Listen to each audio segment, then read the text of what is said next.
My name is Mary Catherine. I graduated in 2008. I'm here to introduce a friend of mine.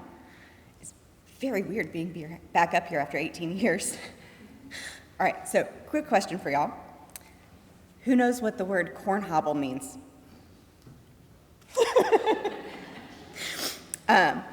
So I know what that means because of this woman over here. Cornhobbling means to slap somebody across the face with a fish. Jessica Zafarris, or Ferris, as I knew her, made sure that she shared this very important knowledge with our friend group shortly after she started St. Mary's in the 9th grade, right? So y'all don't know this yet, but some of your friends will go on to have careers that you will not find surprising, and others will surprise you. Ferris has not surprised me. You'll hear about what they're doing with their lives, and you'll go, yep, that tracks. And so the fact that Jess, who started St. Mary's and immediately thought, these girls need to know what it means, what cornhobbling means, has become a famous author, a podcast host, and even a TikTok star, all based on her love of words, not surprising in the least. I mean, the woman even had a book-themed wedding. So the Jess I grew up with always kept me in stitches. She was so entertaining and so much fun to be around, and we bonded over a love of words and writing, as well as the Oxford comma. It comes as no surprise to me that after receiving her bachelor's degree in English literature from DePaul, and then her master's in journalism and mass communications from the University of Colorado in Boulder, that her career path led her to the world of publishing. She had already been keeping people around her entertained and informed, even educated, for years. Her first book, Once Upon a Word, was released in 2020, and it is a dictionary for children to improve their vocabulary, their understanding of word origins, and just generally have fun with language, because words are fun. She then published Words from Hell in 2023, and her newest book, Useless Etymology, was released earlier this year, though she's been publishing a blog of the same name for more than a decade. Jess and her works have been featured, mentioned, and or quoted in the New York Times, the Boston Globe, The Guardian, and Harper's Magazine. In addition to her writing, Ferris has had more than 13 years of experience in digital media. She's having served as a content, editorial, and audience director at organizations such as Writer's Digest, Adweek, and Reagan Communications. She also co-hosts the podcast Words Unraveled. She has 96,000 followers on TikTok. She's been an adjunct professor at Emerson, an editor-at-large at Reagan Communications and PR Daily, as well as a part-time ghostwriter. She speaks at the Writer's Digest annual conference each year. She dabbles in fiction. And as if that wasn't enough on her plate, she recently adopted not one, but 2 puppies. I'm exhausted just reading all of that. I can't imagine having done it all. But she did. She's accomplished so much, and I can't wait to see just how much more she'll do. I'm proud of you. I'm happy to call you my friend. So here's Jessica Zafarris.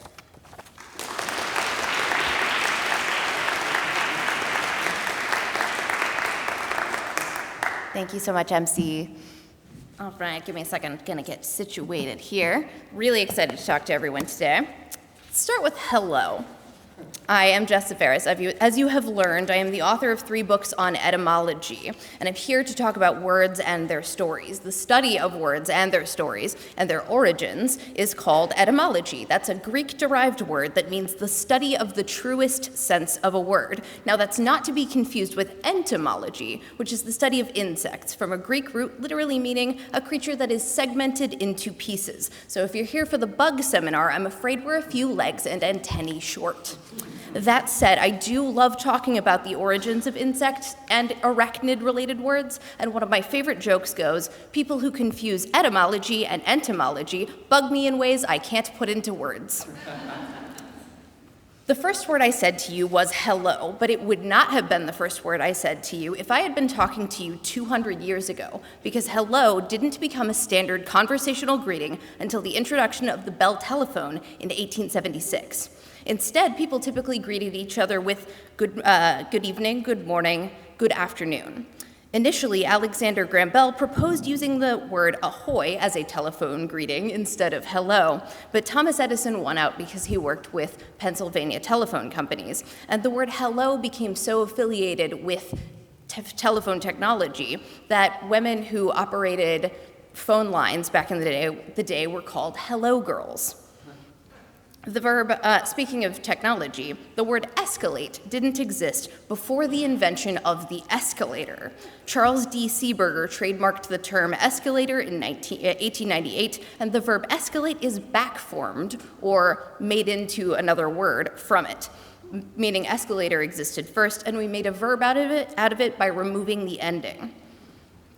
Another interesting technology fact, the word electric is derived from Greek and Latin words for amber, fossilized tree resin, like maybe you've seen in Jurassic Park.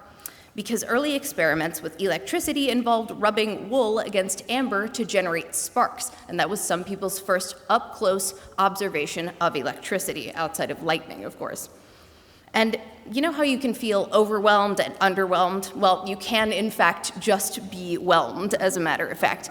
In Old English, whelm meant the same thing as overwhelm does now, specifically describing ships who were covered over or whelmed by waves on the sea. And over was hyperbole. It was an exaggeration of whelm that gave it the sense of a giant and intense wave threatening to swallow up your ship. Overwhelmed and underwhelmed are examples of what we call unpaired words or orphaned negatives, words that look like they should exist without prefixes and suffixes, but don't, or at least very rarely do. Another unpaired word is disgust, a word that arrived in English in the 16th century from French. You'll note that we say disgust, but we don't say gust, or we don't say we're gusted.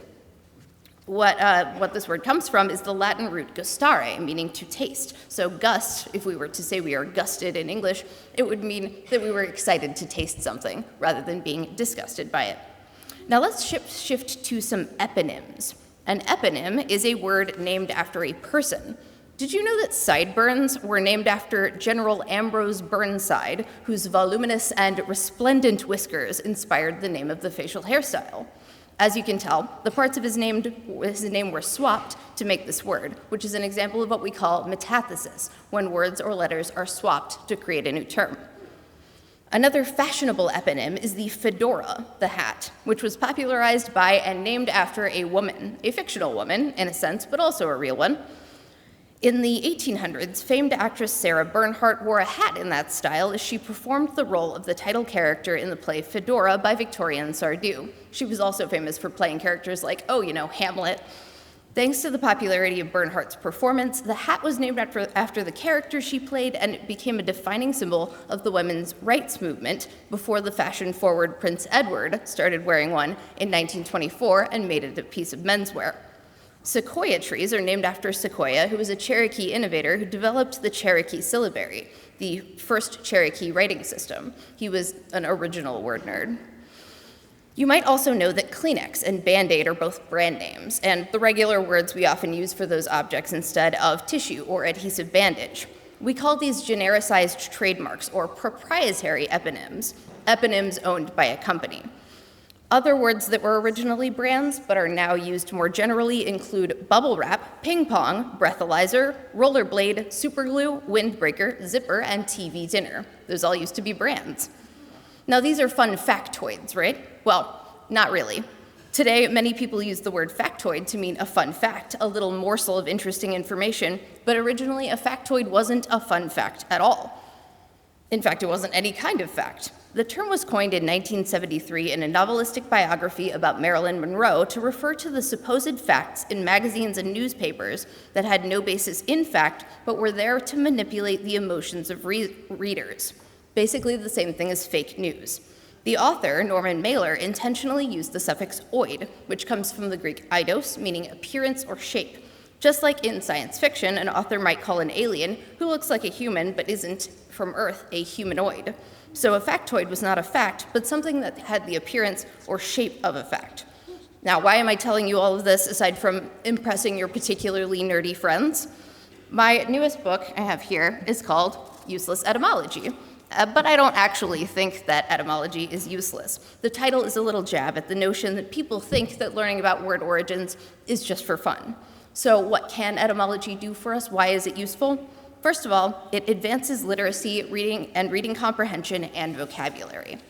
Let's look at the word mellifluous. Does anyone know what the word mellifluous means? Nobody? All right, well, we'll get there. We can break it down. The mel in mellifluous is related to words like caramel, marmalade, and molasses. The root of these words means honey, and all of these things are named because they resemble honey. The second part of mellifluous is related to words like fluid and fluent. That part means flowing. When you're fluent in a language, your words flow from you easily. So mellifluous literally means flowing like honey, and it describes music and sounds that are beautiful to hear. Learning about etymology also helps you contextualize words in history and activate global perspectives and cross-cultural awareness. The vast majority of English words come from Old English, Latin, Old French, and languages like Greek and Old Norse. But we also get words from other sources. Algebra and algorithm were adopted into English from Arabic mathematicians. Kayak is an Inuit word. Raccoon, chipmunk, and squash are all from Eastern Native American languages. Tango and banjo are from African languages. And we got the word chocolate from the Aztecs. Very important. One moment, please. I'm gonna wet my whistle. Beyond the words themselves, learning about the origins of, say, astronomy terms tells us a lot about the way our ancestors viewed the universe. Galaxy is originally from the Greek phrase galaxias kyklos, meaning milky circle. That means that when we say the Milky Way galaxy, we're saying the Milky Way galaxy.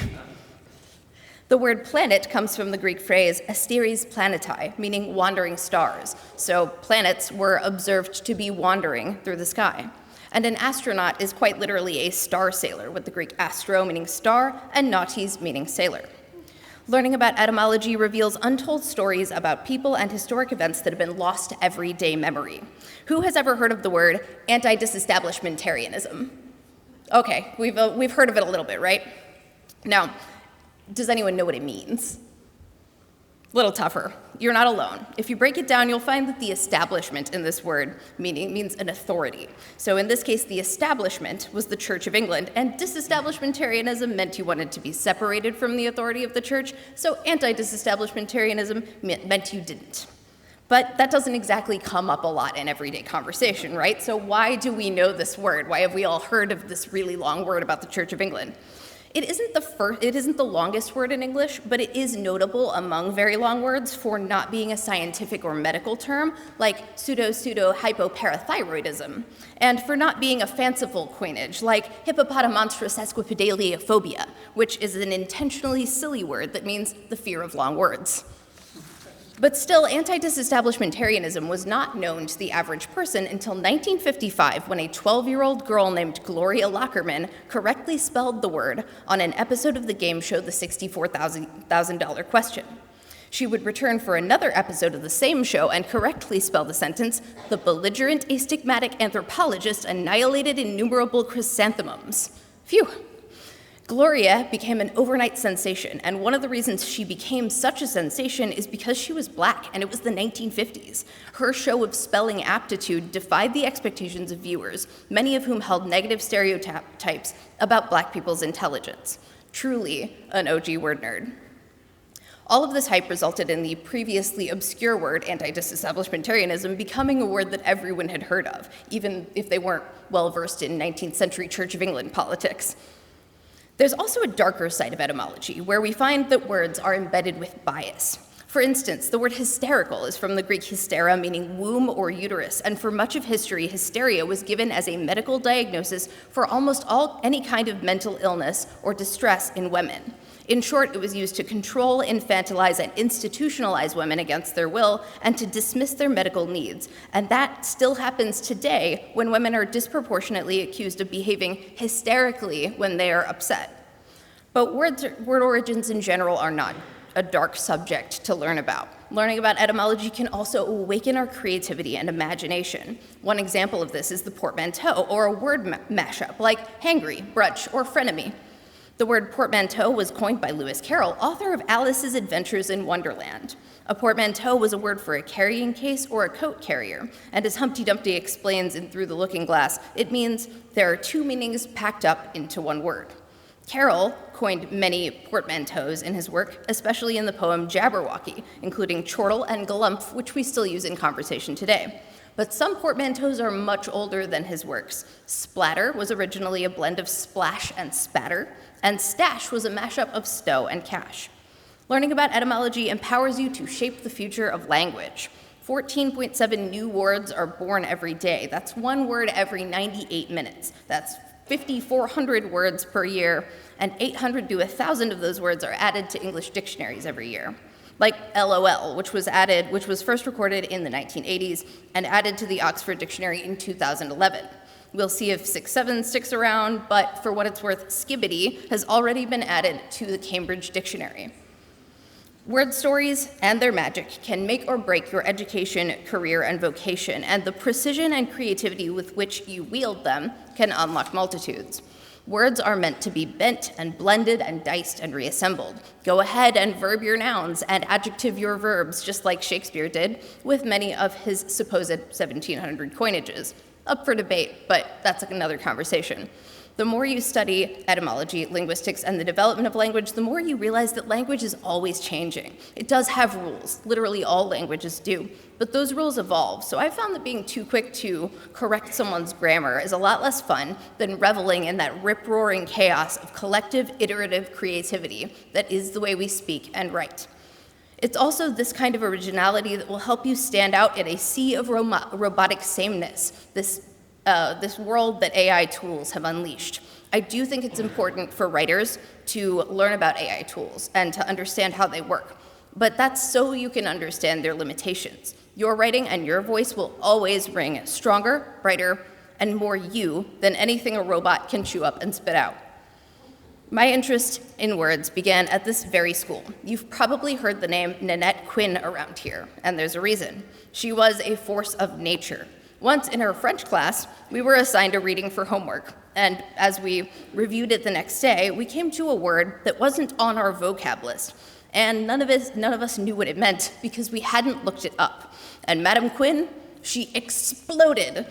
She went on a full-throated, red-faced, spit-spewing tirade at us. How could we? How could we do this reading, encounter this word, and not choose to pick up our French dictionaries or search online to find out? Why would we choose not to learn when we had the opportunity to do so? And you bet I have looked up every word I've run into since then. Curiosity by fire. So stay curious, and when in doubt, look up your words. Be voracious about collecting new words for your lexical toolkit. And finally, a piece of advice I will always stand upon. Wield your words for good, for creativity, and for the cultivation of knowledge. Every word holds within it a world's worth of discovery waiting for you to explore. After all, if you learn to look beyond mere letters and take words for more than granted, you might find etymology quite useful after all. Thank you.